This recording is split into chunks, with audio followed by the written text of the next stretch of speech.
Hello world. It's Wednesday, the 8th of January, 2020. Present time is now 1:19 p.m.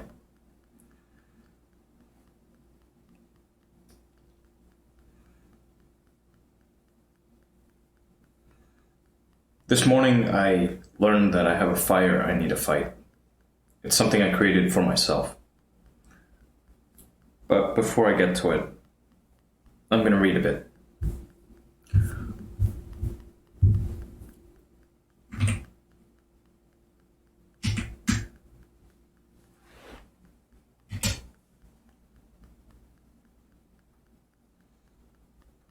The Breakfast Club for 40-somethings by Vanessa Stoikov. What's it about? The Breakfast Club for 40-somethings from 2018 shines a light on the mistaken beliefs, assumptions, and attitudes about money that are standing between you and financial freedom. Making use of a colorful cast of fictional characters, this book presents invaluable financial life lessons with a narrative twist. Who's it for? Anyone struggling with debt, 40-somethings looking for a new direction, and self-help enthusiasts seeking fresh insights. About the author. Vanessa Stoikov is the founder and chief executive of Evolution Media Group, a production company.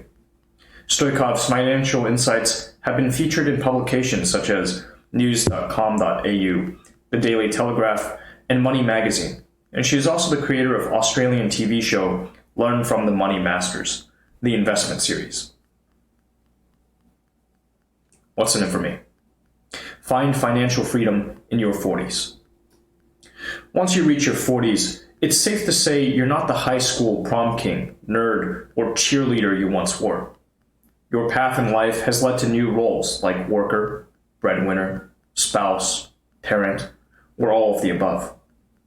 No matter what your situation, though, you still have something in common with all the other 40-somethings of your generation: money.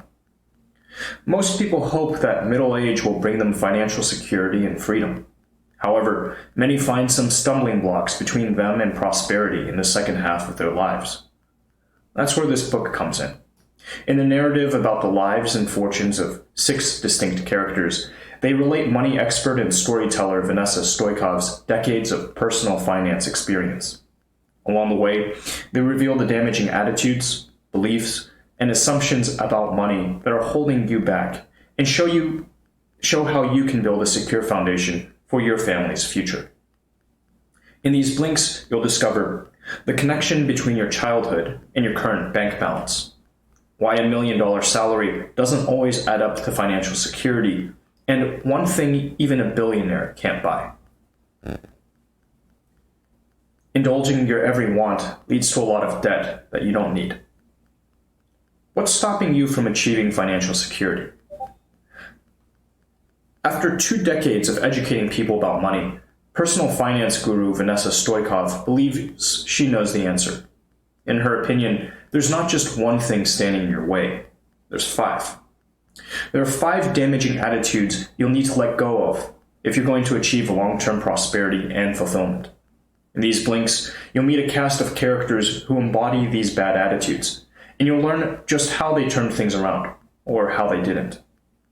The first attitude you'll need to unlearn is desire.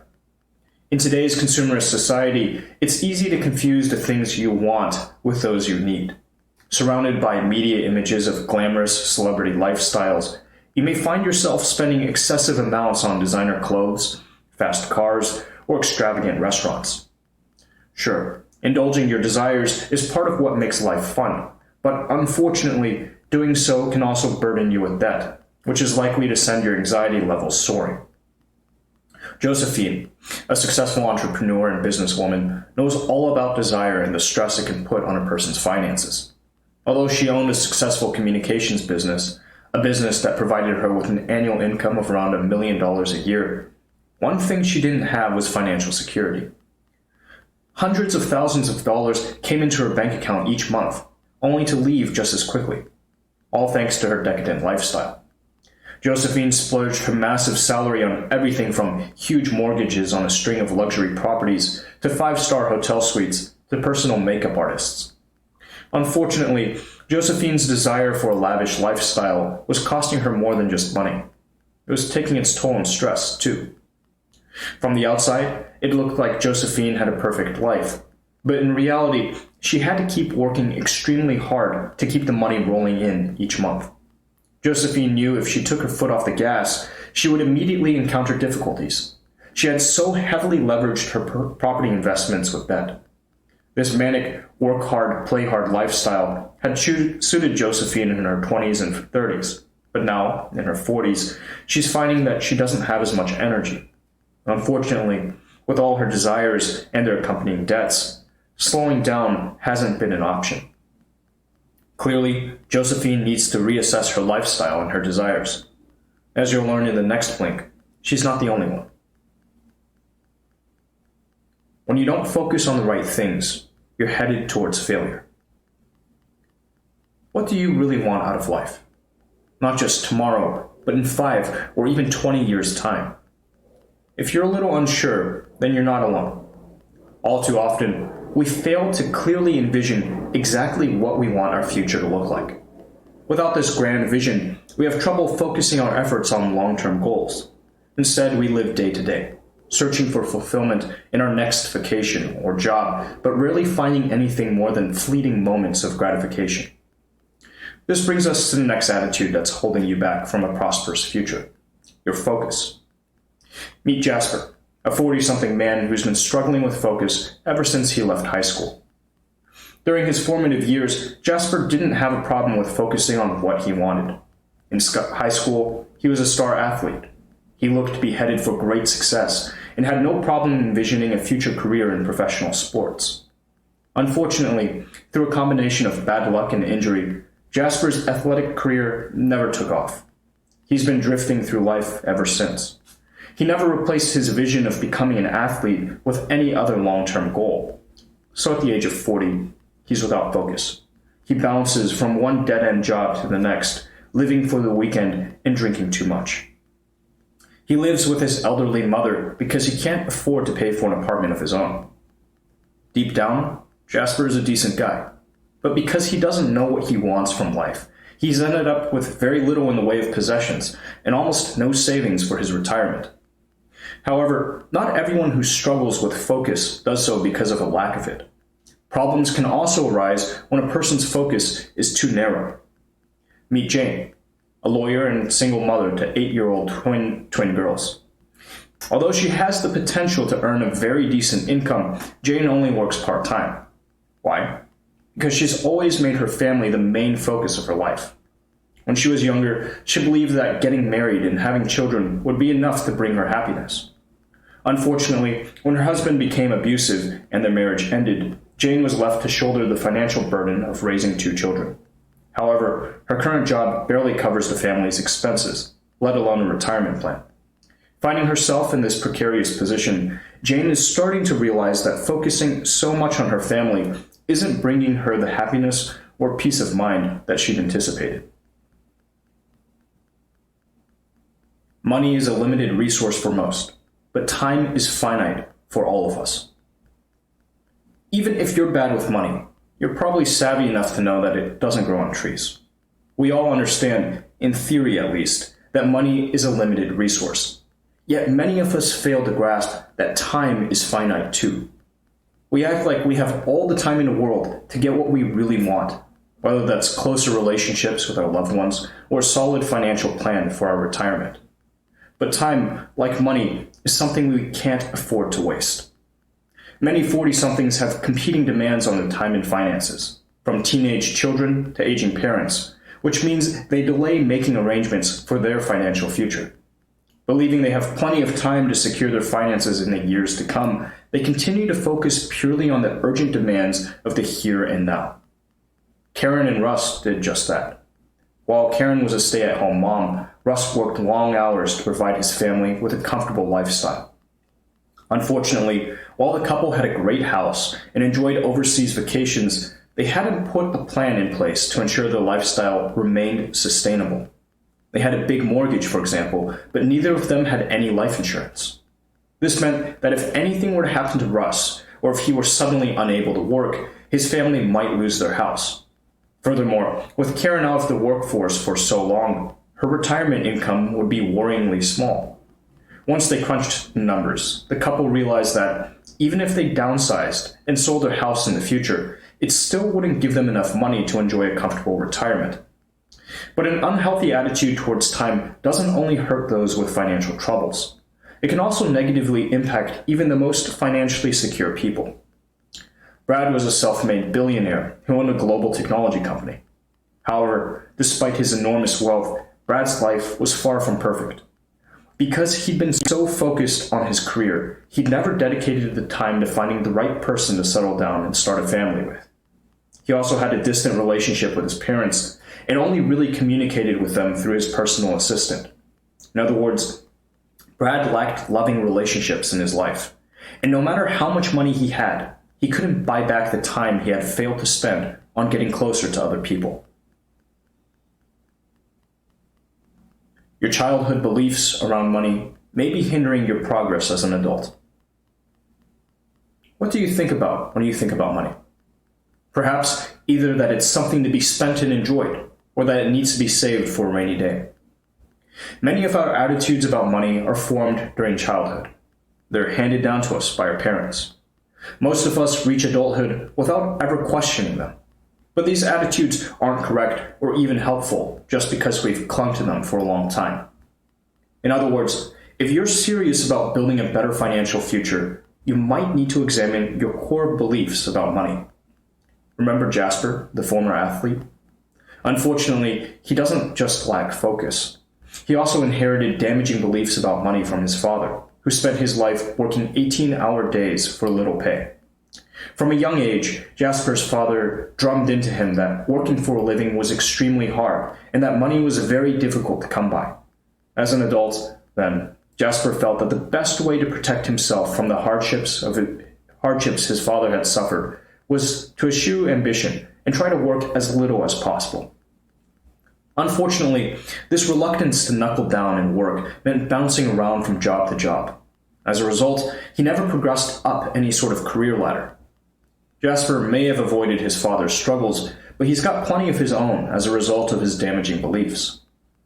Although it's better hidden than Jasper's, Karen, our stay-at-home mom, also has a damaging belief about money. She's always felt incapable of making any. Instead, Karen believes that she was meant to be a wife and mother, with her husband the family breadwinner. This belief was given to her by her parents, who never really expected anything more of their daughter. It's no surprise, then, that she's now completely financially dependent on her husband. And what about lonely Brad from the previous blink? His loneliness also arose from a damaging belief about money that was handed to him by his parents. From a young age, Brad was taught to value money and success above all else. As a child, his parents gave him the impression that their love was conditional on his accomplishments. As an adult, Brad now believes that human relationships aren't nearly as important as his career. Unfortunately, the result is that he has no one to share his high-pressure lifestyle with, and he's getting lonely. The key to changing your financial future is to take action. At this point in our journey, it might seem as if your finances can only ever cause you stress and despair. Luckily, this isn't the case. Anyone can turn their finances around if they take action. The sooner you change, the sooner your future will too. You don't have to do it alone either.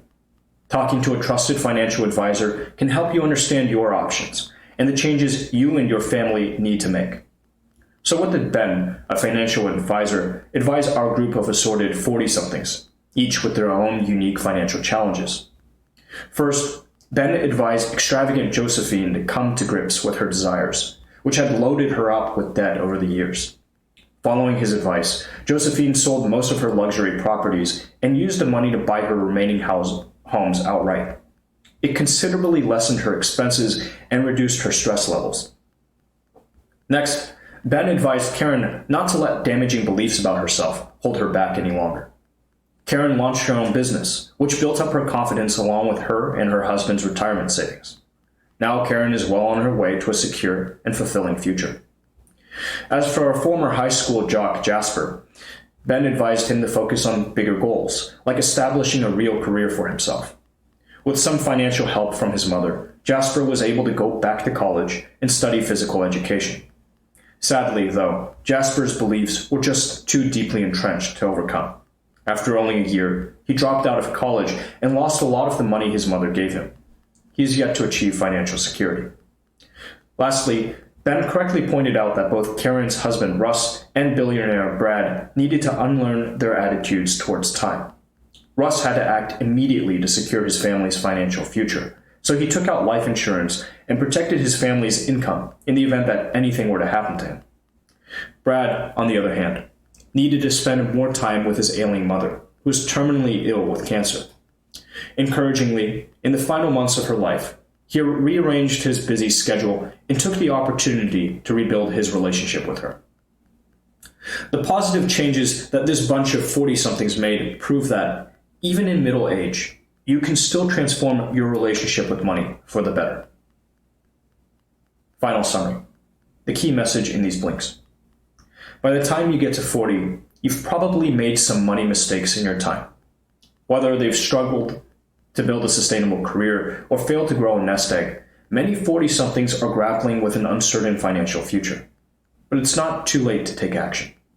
By reassessing your priorities, curbing your desires, and reevaluating your beliefs, you can still look forward to financial security later in life. Actionable advice. A trustworthy financial advisor is within reach. If you're looking for financial freedom, you'll need to find a financial advisor you can trust.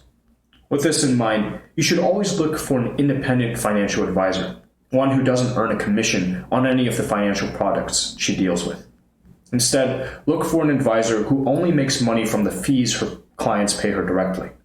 Advice from a qualified professional can be a great help and can cost as little as $200 a month. What to read next? Reinvent Yourself by James Altucher. Now that you've learned how to whip your finances into shape, why not discover ways to improve other areas of your life too?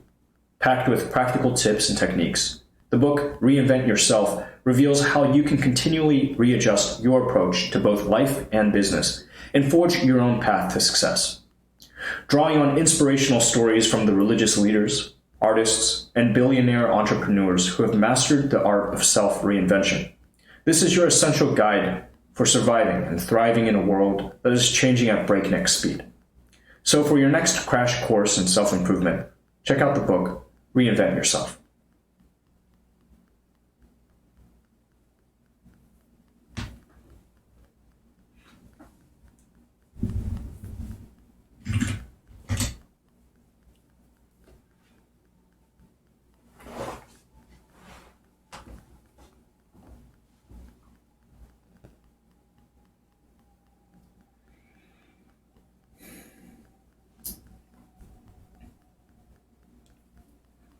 Okay. So I said that the next thing I would do is fight this fire that I realize I have. Hey, Luck. Doing better than I deserve, always. How are you?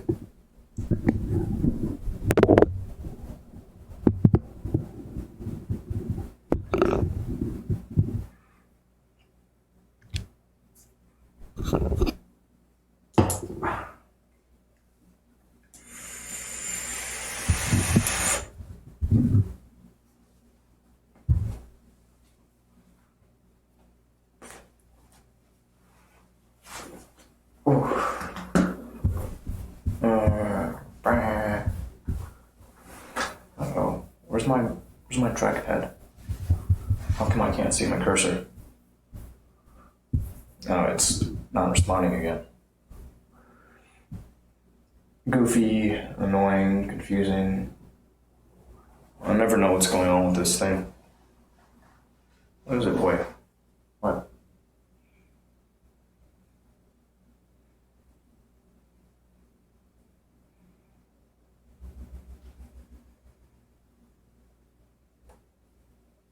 I see nothing.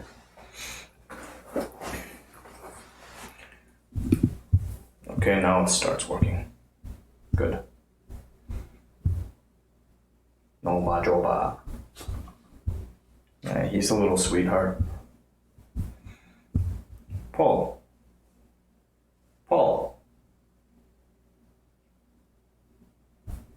You goofball.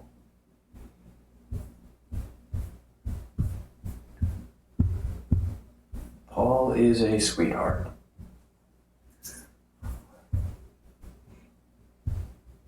$8.34. Let's go.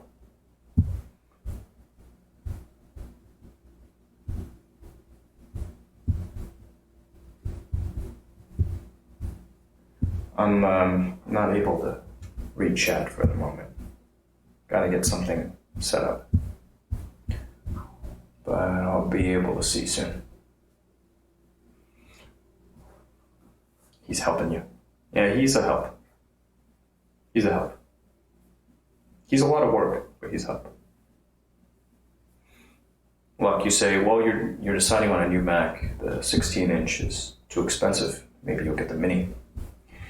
Well, you're talking about two very different products. One is a desktop, and the other is a laptop. Which one do you need? Yeah, I mean, the Mini is the most affordable, but you're also working with a desktop in that case. I guess the first question is, do you need a laptop?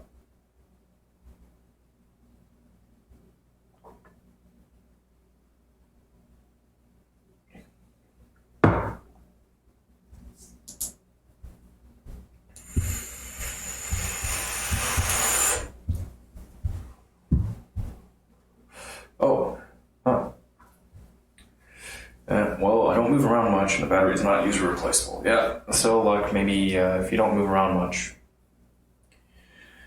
maybe a desktop will suit your needs fine.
Oops. Let's pull this one up.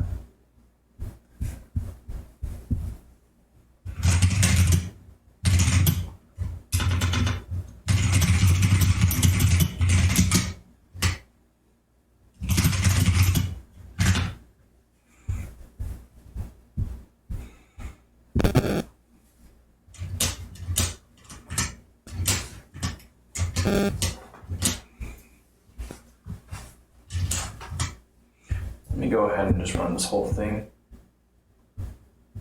Run all. Yeah. And okay. When it gets to this thing, I should comment these out. We'll have a cell above this, make it to a markdown cell.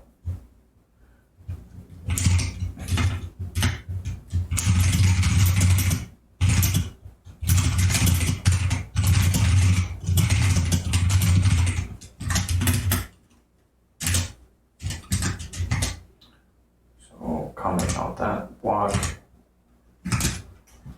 then comment out this one, comment out this one, and run the rest. And we've got our output.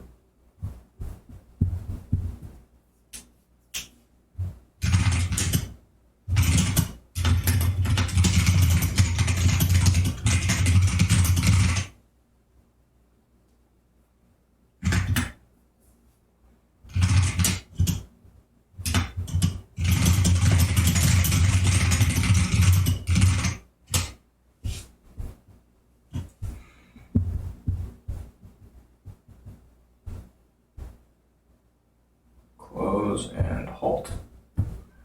Leave the page and quit out the process and go. Is it possible to do a work from home selling hay business? I read an article about it yesterday. Well, if you read an article about it, I guess somebody else has done it, Luck. If somebody else has done it, why not you? Right? Why not you?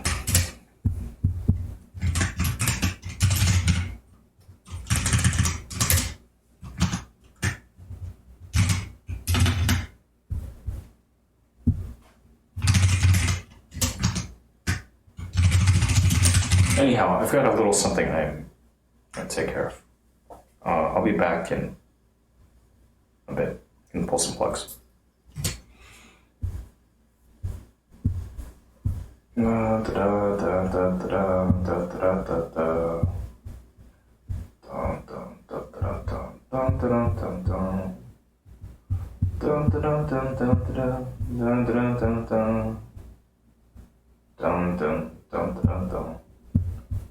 Dun dun dun dun dun.